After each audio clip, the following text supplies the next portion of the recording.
Hello and welcome to the Public Global, a new initiative from the Public India. I am Ajay Prakash. It looks like that real trouble has begun for Gautam Adani this time around. After the US court's verdict a few days ago, many agencies around the world and in several countries have started probing his business deals within their country.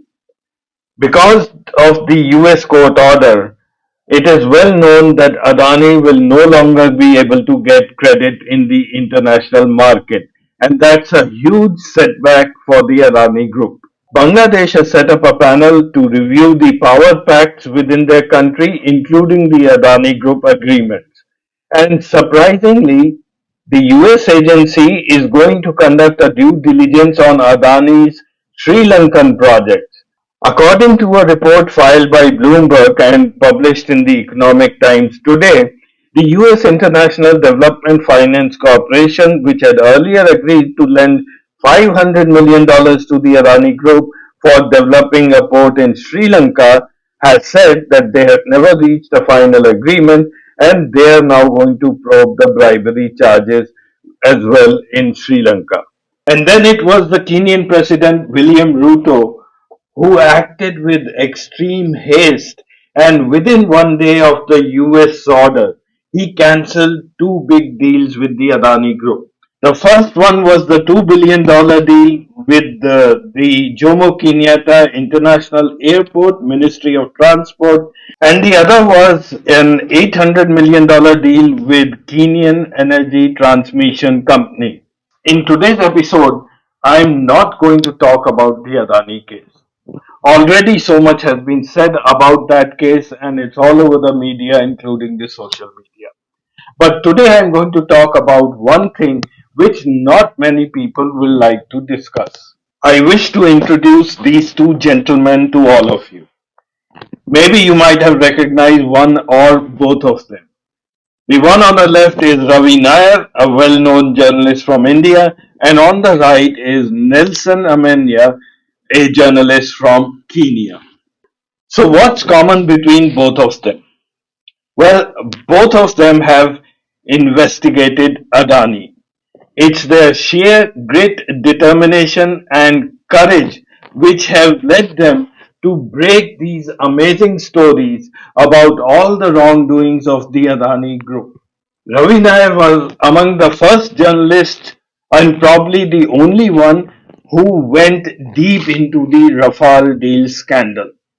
He later wrote a book called The Flying Lies along with Prananjoy Guha Thakurta.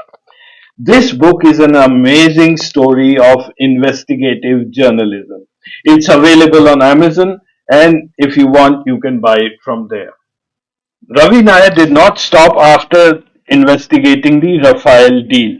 He continued investigating Adani and went deep into the Hindenburg report, and he has been continuously writing on Adani on various news forums and newspapers and social media channels like the News Minute and The Wire.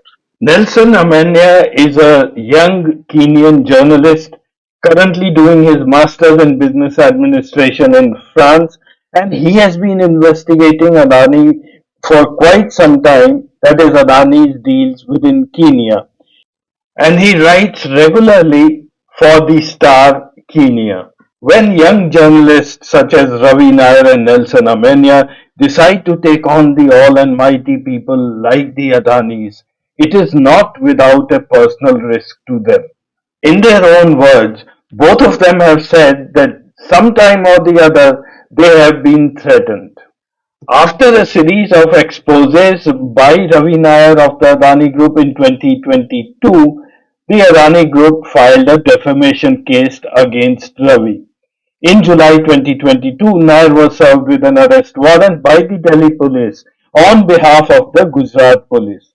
Even though Nair says he never received a notice and neither the case went to the court, he was given an arrest warrant. I believe he is currently still on bail and has to appear in Gandhi Nagar periodically, which is about 900 kilometers from his home base of Delhi. Back in 2021, Paranjoy Guha Thakur, the co-author of Flying Lies with Ravi Nair, had to face a similar situation of arrest. In 2021, a court in Kutch, Gujarat issued an arrest warrant against Thakurta in a defamation suit filed by the Adani Group. Now, this case dates back to 2017 when Prananjay Guha had written in the Economic and Political Weekly about how Narendra Modi's government was tweaking the rules of the special economic zone, which led to the Adani Group reaping a benefit of 500 crores. The arrest warrant was later suspended by the Gujarat High Court. Now I'll show you a small clip of Nelson Amenya. In an interview with the Big Picture Kenya, Nelson Amenya was asked several questions on the Adani deals within Kenya. This is a long interview, and I will leave the link in the description where I suggest you watch this interview. Right in the beginning, when the interviewer asked Amenya, "Are you willing to come back to Kenya?" Because as I told you, he's currently in France. Amenya replied, "After this, I don't know how I am going to come back because my life is at risk when I come back. Are you in hiding or is it open where you are? Because I'm in hiding, I cannot say a lot of things. Obviously, I can't speak of this publicly, but I'm making plans to visit." Nelson Amenya is celebrated as a hero for exposing the secret Adani deal for Kenya's Jomo Kenyatta Airport. Kenya cancelled the 2 billion airport deal with the Adani Group after whistleblower Nelson Amenya exposed secretive negotiations and lack of competitive bidding. The US fraud indictment against Adani chairman supported Amanya's claims. Let me take you through the timelines of the Kenya airport deal and what did Nelson Amenya find out. On March 1st this year, Adani submits a proposal to take over operations of the Jomo Kenyatta International Airport in Nairobi. So what's wrong with this? Well, Nelson Amenya found out that many rules were bent to favor the Adani Group. Firstly, the normal method of competitive bidding was done away with. And then public-private partnership which is permitted as per Kenyan law, was also dispensed with. And instead, a privately initiated proposal called PIP was permitted. That means there was only one proposal which was accepted, and that was from the Adani Group. Competitive bidding was not allowed because it's a well known fact that many Chinese companies are operating in that region. The airport in Ethiopia at Addis Ababa is run by the Chinese. And so there are many investments within Kenya, Tanzania, Malawi, in fact, whole of East Africa. So had competitive bidding been permitted, I am sure Adani would never have been able to stand against the Chinese. With utmost haste, the government approved the Adani proposal in June 2024 despite growing opposition within the public. In July 2024, Nelson Amenya exposed the deal. Key details of this agreement were leaked out into the press. And again in July, that same month, public protests against the deal increased. The people came out onto the streets.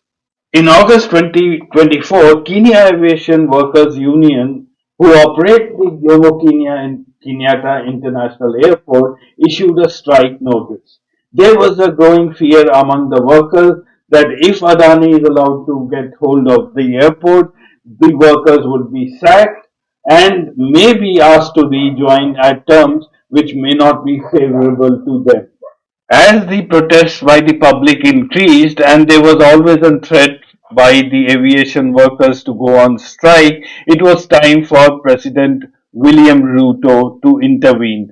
On 26 August 2024, he held a 5 hour long meeting with the workers' union. But he did not stop the proposal. Then on September 11th, the entire JKIA operations came to a standstill as all the workers went on a one-day strike. President Ruto was probably looking for an opportunity to come out of these engagements. And that opportunity he got on November 21st. As the US government indicted Adani, he cancelled both these proposals, the one for the Kenya Electricity Transmission Company and the other one for the Jomo Kenyatta International Airport. Adani lost on both counts. While cancelling these two proposals, President Ruto stated in his State of the Nation address, I have directed agencies within the Ministry of Transport and the Ministry of Energy and Petroleum to immediately cancel the ongoing procurement, attributing the decision to new information provided by investigative agencies and partner nations. President William Ruto made a direct reference to the US court's notice on Adani. And with that, the doors of Kenya will remain shut for Adani till his name, if ever, gets cleared. Sunday's Business Standard carried a rebuttal from the Adani Group in which they said they never entered into an agreement to operate the airport in Kenya. Well, in a way that is true. The airport deal was never signed. However, had the indictment in US not happened, I am sure that within the next few days, this deal was on the table, ready to be signed by Adani. And the reason for this is very clear. If Adani's method to acquire business is by bribing government officials, then that method will not be restricted only to India. And all of us who know East Africa are well aware of these facts. It was during the former Prime Minister Raila Odinga's regime during which Adani had pushed all these deals. Odinga was in office till February 2023 and he's a big supporter of the Adani group. Even as late as yesterday, he has made a comment that the deals should have gone through, it would have benefited the country. Last month, speaking in Mombasa, Odinga said that the country is in dire need of infrastructure upgrade with no resources from the exchequer, leaving the PPPs, that is public-private partnerships, as the only option. And before I wind up today's episode, I want to show you one more clip of former Prime Minister Odinga. Now, when people say there is a nexus between Modi and Adani and Modi keeps promoting Adani's business, it may not be too far from the truth. This clip shows that Modi was in touch with the prime ministers of various countries, well, in this case, Kenya, much before he became the prime minister, the time when he was the chief minister of Gujarat. Whenever I'm showing you a video clip, I'm redoing the audio. The reason is copyright issues. The original clip can always be seen in the reference I have given. When I was the Prime Minister of Kenya, I was introduced to the company and its activities by the Prime Minister Narendra Modi when he was the Chief Minister of the state of Gujarat. Indeed, Prime Minister Modi arranged for a Kenya government mission to visit Gujarat, and I had the opportunity. This company's infrastructure projects in the state of Gujarat, the port, a power plant, a railway line, and an airstrip, developed out of a swamp that was donated by the government of India. I'm talking about the Adani group of companies.